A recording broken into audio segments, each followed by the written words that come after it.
Nah, pada bagian ini saya akan memperdalam lagi dan saya mau taat untuk apa yang Tuhan uh, mau saya bagikan gitu ya. Nah, di video yang sebelumnya di hari yang sama ya, di hari yang sama saya sudah buat sebuah penekanan kepada kita bahwa uh, bagaimana sih orang bisa tahu tentang kehadiran Tuhan, atau kemudian kayak Brandon bisa dengerin suara Tuhan.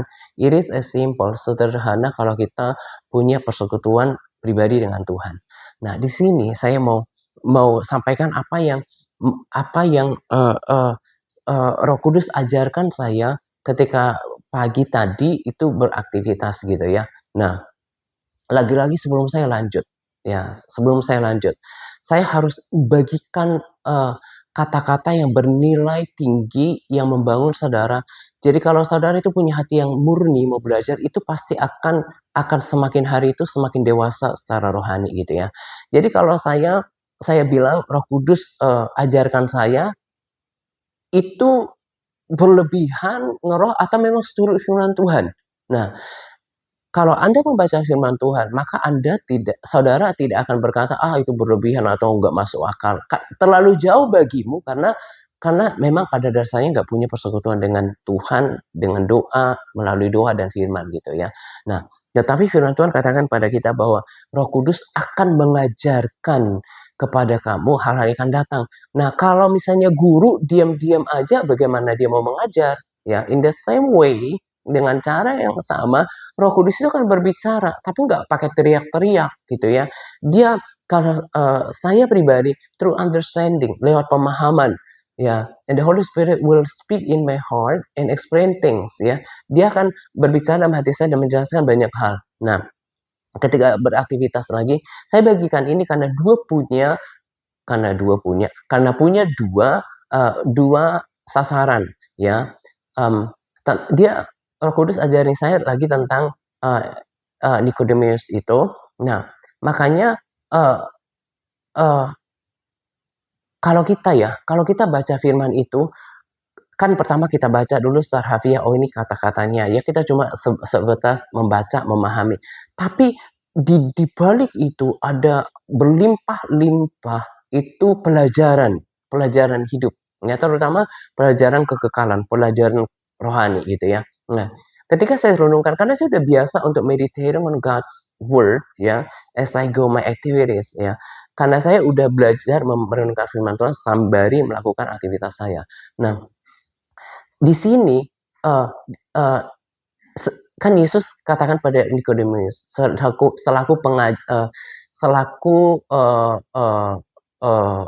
rohaniawan ya, jadi uh, pengajar uh, agama gitu ya. Ya itulah istilahnya, kurang lebih ya, ngerti lah ya. Jadi dia adalah petinggi agama ya, zaman sekarang itu pelayan Tuhan. Nah, Yesus sendiri yang ngomong bahwa kamu tuh harus lahir baru. Yesus sendiri yang ngomong, dan dia tidak sedang mengajar orang Israel. Dia langsung berbicara kepada pemimpin agama. Nah, ketika saya renungkan itu, sebetulnya kalau kita membaca merenungkan firman, para pemimpin agama, para pelayan Tuhan mestinya tahu. Tuhan itu sedang mau beritahu tentang itu kepada semua orang, terutama pelayan Tuhan. Ini kan satu sisi. Bahwa selaku pemimpin rohani, pemimpin umat, pemimpin jemaat, ya dia harus lahir baru dulu. Ya kan? Kenapa? Karena Tuhan kan katakan pada Nikodemus, kalau kamu nggak lahir baru, kamu nggak akan masuk, tidak akan melihat kerajaan surga. Nah, kita tahu bahwa gambaran seorang pemimpin rohani itu kan menuntun orang pada pengenalan akan Tuhan, mengajar orang tentang kebenaran, kemudian yang menuntun orang jalan-jalan Tuhan pada keselamatan. Nah, bagaimana seorang pemimpin gereja, pemimpin rohani menuntun orang kepada kepada untuk melihat surga, sendirinya ada tidak, belum masuk dalam kategori itu gitu ya, sorry, dalam kategori itu. Nah, itu kenapa tadi saya katakan ya, saya katakan di awal bahwa ini punya sisi. Kalau ada yang dengerin video saya dan dia punya punya kerendahan hati, dia akan segera memperbaiki kerohaniannya, ya. Karena gini, tadi kan saya katakan, bagaimana kita mau menuntun jemaat, menuntun orang supaya dia lahir baru, kita sendiri aja nggak lahir baru. Karena Yesus bilang, kalau kamu mau melihat kerajaan surga, kamu harus dilahirkan baru, itu kepada pemimpin. Nah, supaya para pemimpin rohani itu nggak hanya cuma mengadakan rutinitas atau ritual atau tradisi aktivitas ibadah doang, tapi benar-benar menuntun jemaat pada kekristenan yang yang hidup, yang bersemangat dan berkemenangan. Nah, makanya no wonder, nggak heran kalau jemaat juga biasa-biasa, nggak bahkan ya tetap sama gitu ya, keluar masuk gereja tapi nggak ada perubahan hidup, cara hidupnya tend uh, to be same with the world, ya, cara hidupnya cenderung sama dengan dunia. Kenapa? Karena nggak dituntun dengan benar. Ya, walaupun lagi-lagi jangan salahkan orang, sebetulnya salahkan diri sendiri. Kenapa nggak baca Alkitab gitu kan? Nah, jadi jadi luar biasa ketika kita setiap apa yang Tuhan kerjakan itu kan punya punya maksud yang tinggi.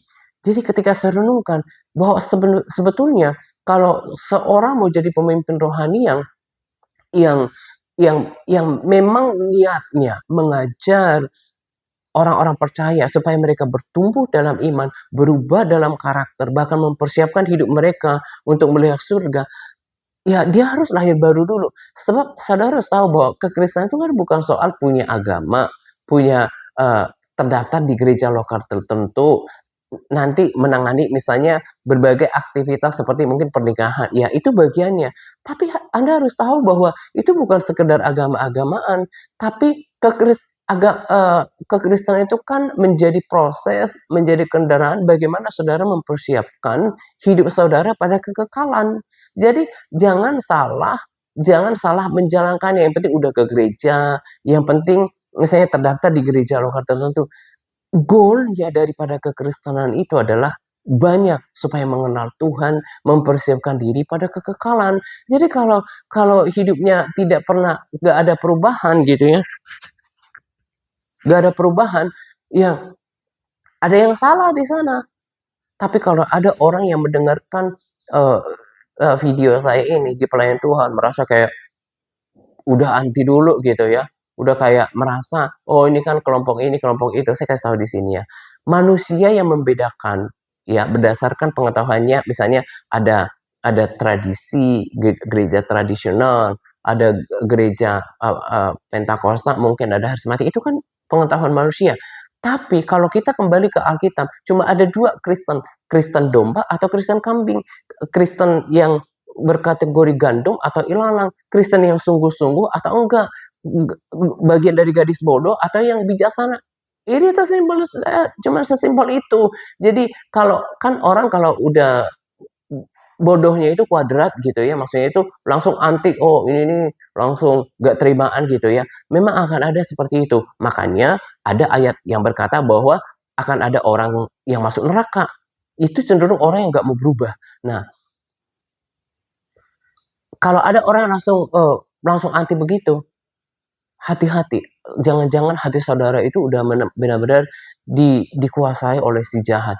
Nah, tujuan daripada saya membagikan ini di media sosial seperti yang saya katakan kemarin, saya malah bersyukur Tuhan memberikan saya dalam tanda kutip podium yang luas, yang tidak hanya terpatok pada beberapa ratus kakak, let's say like that, seperti itu. Tapi saya bisa menjangkau lebih banyak orang, berbagai kota, berbagai denominasi, bahkan orang-orang yang setia yang saya tuntun di WhatsApp pun, ya mereka itu ada uh, ada beberapa yang pelayan Tuhan gitu ya. Nah, saudara harus benar-benar bergumul. Yang saya bagikan kan dari firman Tuhan.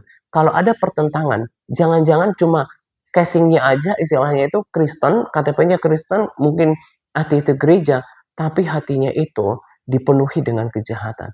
Nah, tapi kalau ada saudara yang pelayan Tuhan, let's do this together. Ayo kita kerjakan sama-sama. Kita harus menjadi orang yang lahir baru, yang sudah tahu bahwa kita udah lahirkan baru, kita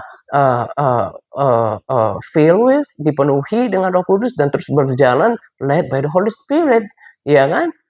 Karena kita penuntun orang, gitu ya, bukan cuma gereja-gerejaan, gitu ya. Nah, makanya pemimpin itu harus lahir baru.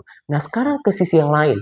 Nah, makanya saya mau mencerahkan pemikiran saudara, kasihan gitu ya. Jadi jangan sampai berpikir saya kayak to provoke you, memprovokasi saudara, enggak. Tapi saudara harus perlu dikasih tahu bagaimana untuk memilih tempat yang tepat, karena tadi saya bilang menjadi orang Kristen itu bukan menjadi anggota gereja lokal tertentu, yang penting saya ke gereja every Sunday, bukan seperti itu, bukan cuma misalnya ke gereja setiap minggu, no.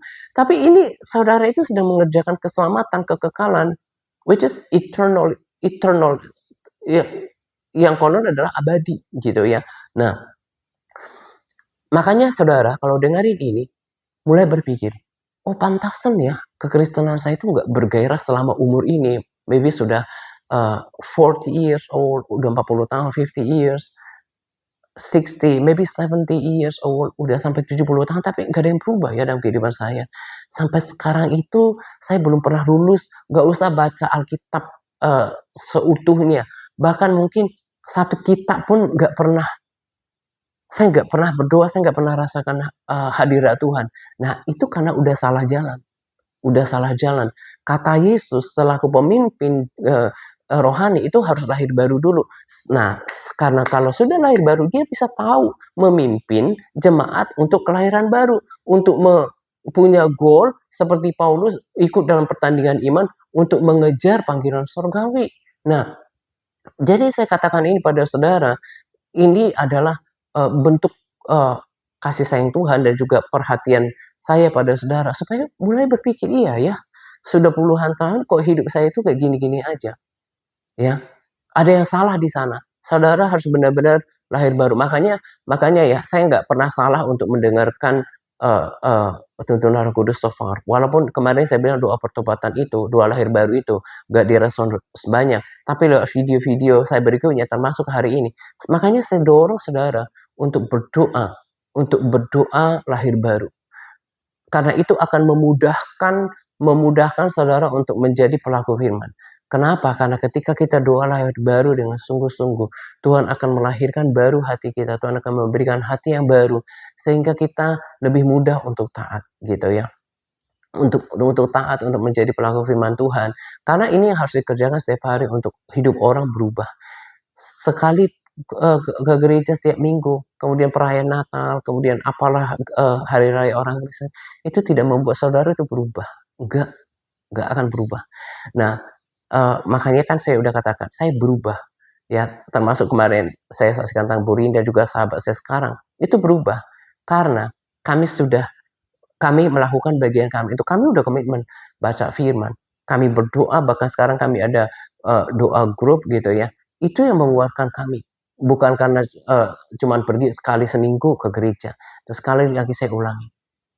Ya, bahwa menjadi orang Kristen itu bukan berarti saudara hanya untuk mendapatkan status orang Kristen, kemudian terdaftar di gereja lokal, nanti urusan-urusan itu beres, bukan.